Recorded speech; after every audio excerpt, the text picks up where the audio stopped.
Spread smile welfare ने rickshaw और van चालकों के बीच वितरित किए छाते।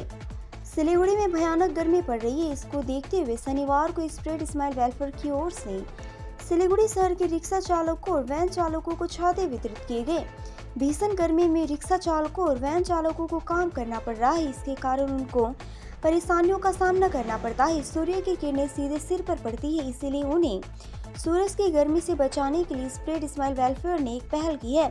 स्प्रेड स्माइल वेलफेयर के सदस्य राजपाल ने बताया कि आज कुल 100 रिक्शा चालकों ने वैन चालकों को छतरियां वितरित की गई है। एक्चुअली রোদ্রের এত তাপ, এই তাপে এখন আমরা যেটা চিন্তা করলাম যে রিক্সা চালক আর ভ্যান চালক যারা আছে তাদের তো মাথায় ছাদ থাকে না যখন গাড়ি চালায়, ওরা রিক্সা চালায়। সেজন্য আমরা বললাম যে এই ছাতা দিলে পরে কিছুটা সূর্য থেকে তারা, সূর্যের তাপ থেকে তারা কিছুটা স্বস্তির পাবে, সেজন্য আমরা এই উদ্যোগ নিলাম। রেসপন্স তো খুব, আপনারা দেখতেই পাচ্ছেন, মানে যত ছাতা আনা যাবে ততই লাগবে। তো মানুষের খুশি সবাই যে এই ছাতাটা পেয়ে। তারা এই মানে হয়তো কেনার সামর্থ্য থাকলেও হয়তো ওদের মাথায় হয়তো এই আইডিয়াটা আসেনি, কিন্তু আজকে তারা পেয়ে খুব খুশি, তাই দেখলাম।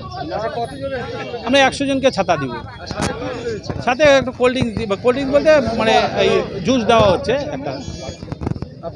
আমার নাম রাজু পাল, আমাদের এনজিও যে স্প্রেড স্মাইল ওয়েলফেয়ার অর্গানাইজেশন, আমি তার প্রেসিডেন্ট।